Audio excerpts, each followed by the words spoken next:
Alright, so I'm back. Just got myself some iced water and, no, some water and some iced coffee. It's good. It's exactly what I needed. Anyway, let's move on. Because the coffee, that's what I needed. Let's move on. Sorry. Time to head to Nora's place. I find what looks like one of Capitol Hill's older buildings. I wonder how much longer it'll be around. Lately, it feels like everything's being replaced. Hey! Sorry about the mess. Hey, Nora. It's a little messy, but not in a careless way. Just scattered. Lots of electronics Oh, everywhere. it's fine. Not like my place is super clean or anything. Is this all music equipment? Most of it. There are some controllers I was working on too. I wanted to create this real-time control apparatus, like that thing that Imogen Heap uses. Who again? Who? You don't know who that is? Okay, I'm totally going to show you some videos later. I mean, I've heard the name before. I can't remember who it is from just the name. I just know I've heard it before. I wanted my version to react to changes in my body temperature too, so it could get more excited as the set went on. Or maybe it would really get going if I had a fever. I like that idea. Turning sickness into art. Do you want anything to drink? Or I could set up a basic patch on the Euro rack for you to play around with.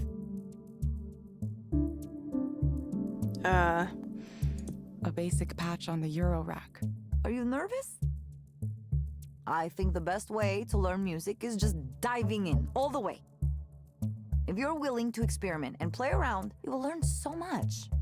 I mean, so far she's just been throwing me into it, so checks out. I'm really here to visit with you. Okay. Well, sure. Let me see if this amp is still working. After the show, it went kind of a little strange. Nora starts to tinker with some of the equipment. Music technology is just like any other kind. You take the inputs and you translate them to the outputs. Once you learn the basic principles, it all just flows from there. Oh, that gives me an idea. You could take metrics from Eliza's sessions and have them direct a dynamic music score. Like if you took the head tilt value or the eye tracking and used them to drive the parameters of pitch and filter, Oh. it'd be like, ciao, ciao. That doesn't sound like something a counseling client might want to hear. Oh, no, I didn't mean for the client to listen to. I meant it more like if you were going to make like a performance art piece based on a person in counseling. You know what I mean? I know what she means. It sounds like a pretty rad idea. Somehow. I think I do. I miss having access to those cameras and sensors. I should have kept some instead of returning them to Skandha like a good girl. No. I bet those components would have enjoyed being liberated for the purpose of art, instead I'm of being used to degrade our humanity one little bit at a time.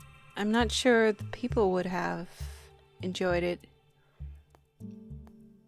You don't like where things have gone? I'm worried, Evelyn.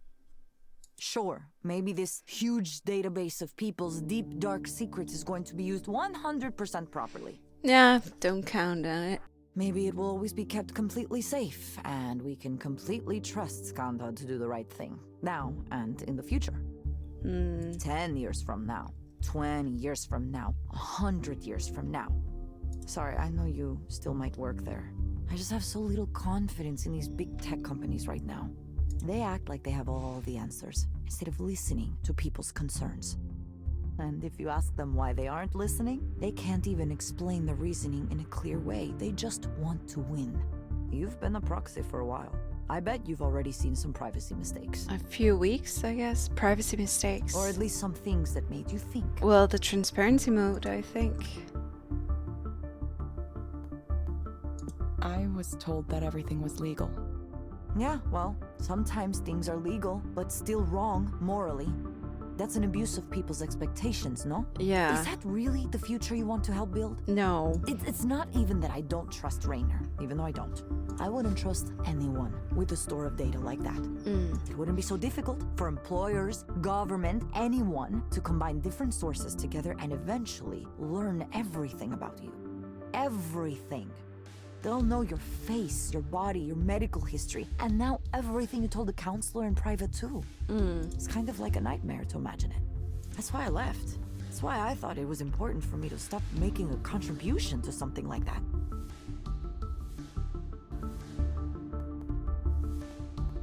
Yeah. Yeah, I have those doubts too.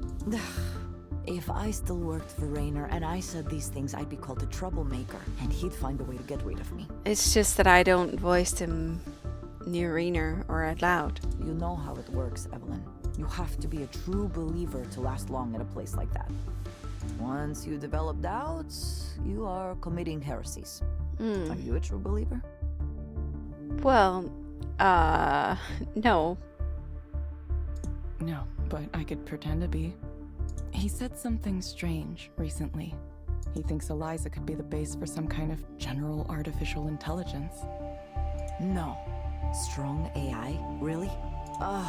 There's something about the books these guys read, the conferences they go to.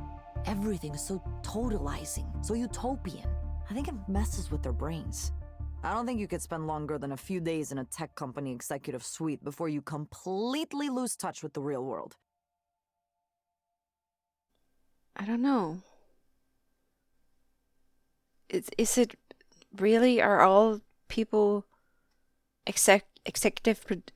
company executive, are they all destined to become these, out of touch people?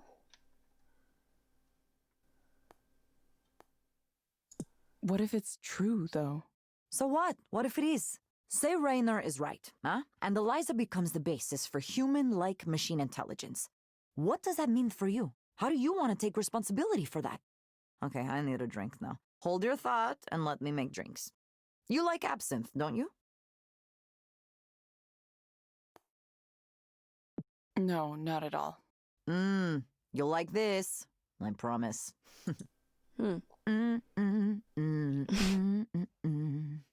Nora busies herself in the kitchen area, making drinks, humming some kind of tune. So let's look around. Oh, she has a kitty. Aw, kitty. Yeah. That's the one she said was a modular. I suppose they call them modulars because they're made out of modules. Modular. Doesn't feel like I'm making much progress here. I wonder how you're supposed to know which sounds go together. Seems both complicated and weirdly arbitrary. Actually, I think music is very much a formulaic as well. It's all about knowing what sounds good. When I was in the equivalent of high school here, I wrote something that was cross subjects between music and mathematics, and it was about finding patterns in music and trying to analyze them mathematically. And I don't remember any conclusions or anything, but I remember it was kind of interesting. So there's definitely some patterns in music, some formulas. Anyway, I think that's it.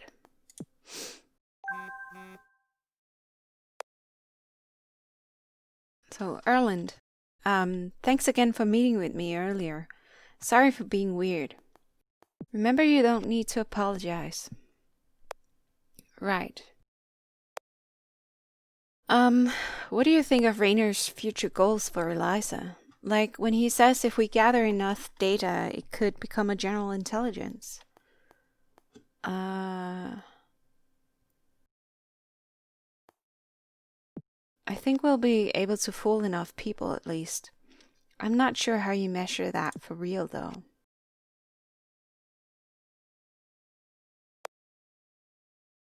I'm supposedly a subject matter expert in this stuff. AI was my concentration in school, so I know the current state of AI is way behind where the public thinks we are. But when I listen to Rayner, I start to think that what he says might be possible.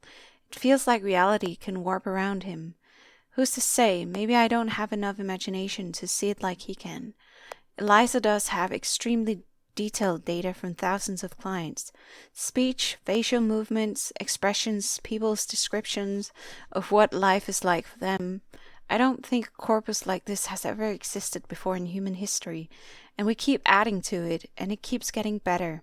So in the future, maybe Eliza can simulate a human being at a general level.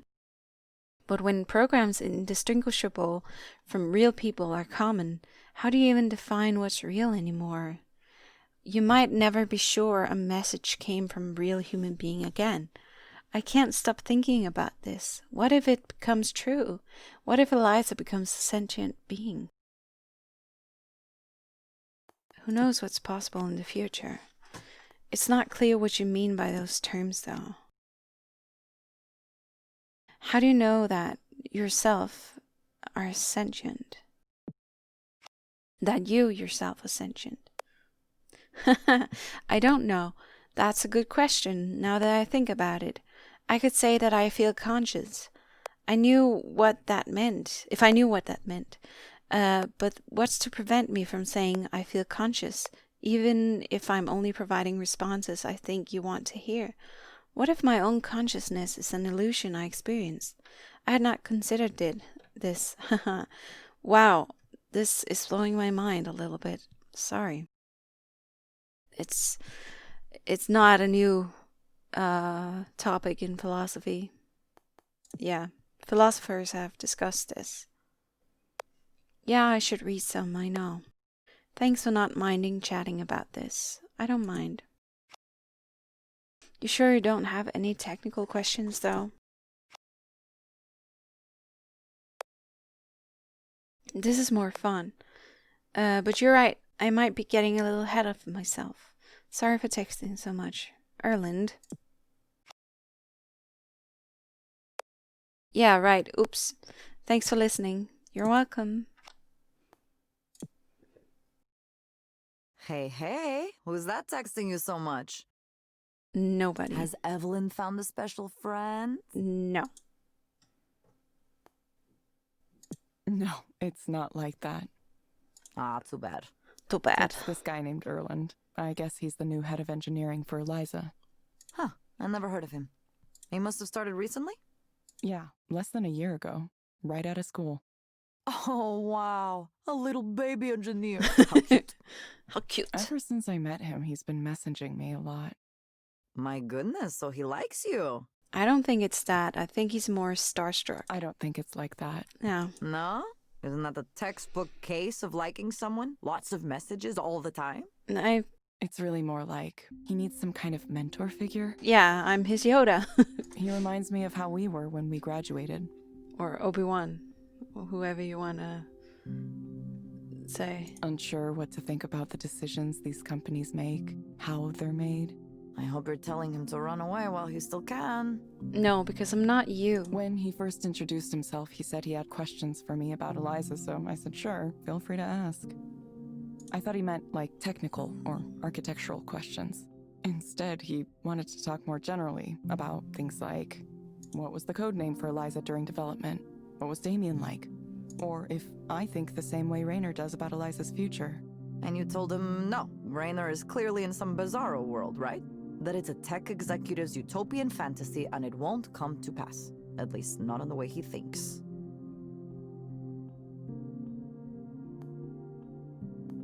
I tried to encourage him to think for himself.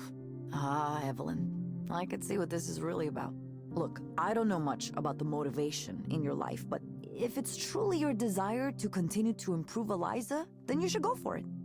Go back to Skandha headquarters and work for Rayner and earn a big salary. At least you know what you're getting into. Is that her desire, though? You would be surrounded by smart people and advanced technology. It would be nice. I understand it. And while you're in that position, maybe you could develop some kind of next-level AI. Who knows, right? It's only that I can't imagine your technology will only be used for good things.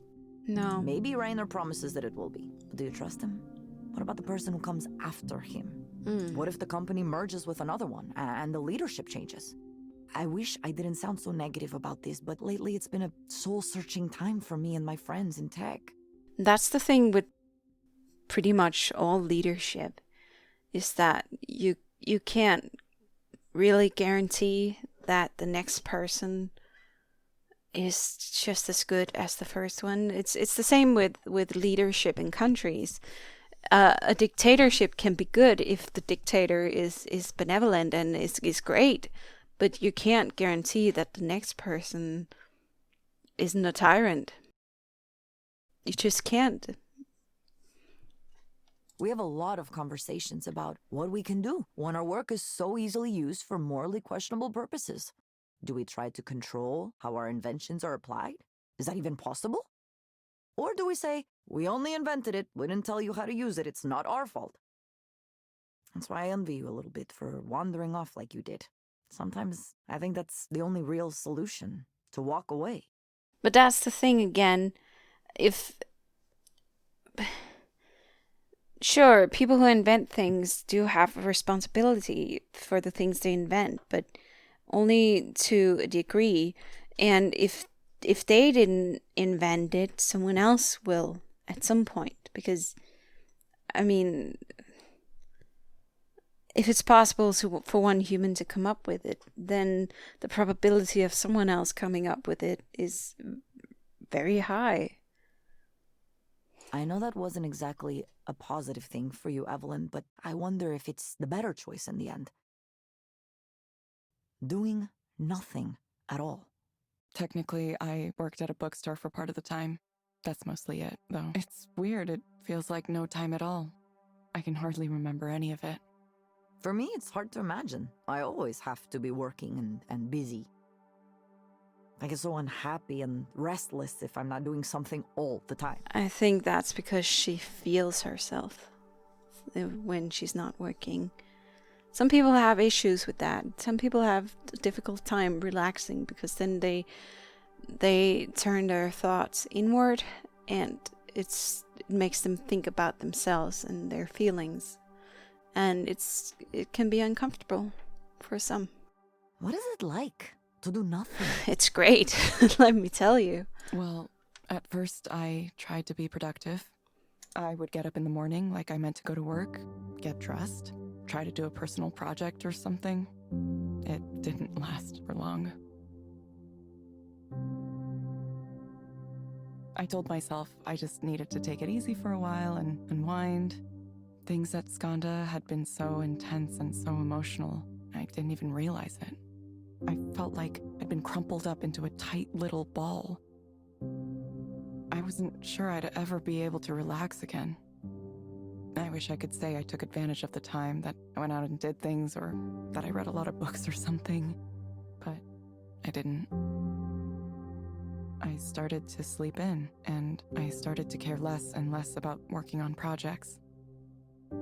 I would stay in bed even though I was awake. Yeah, that's the downside sometimes of doing nothing. You can get caught up in that depressive state. This blankness would come over me, and it just seemed fine to do nothing. All of the things I'd promised I'd do fell away, and other people kind of fell away too.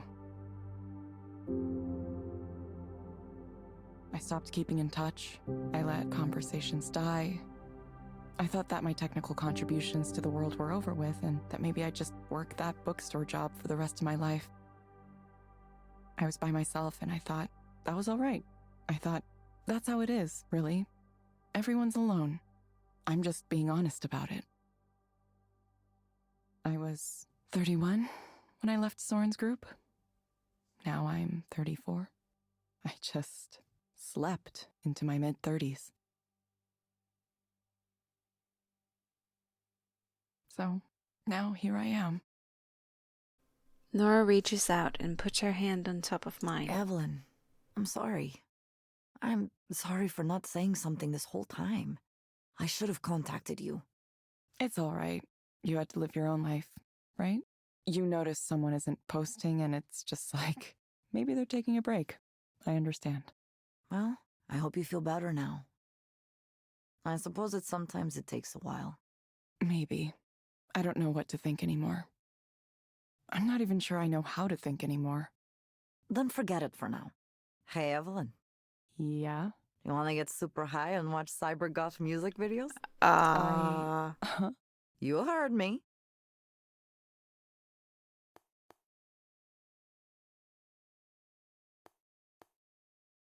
Well, yeah, sure. Yes.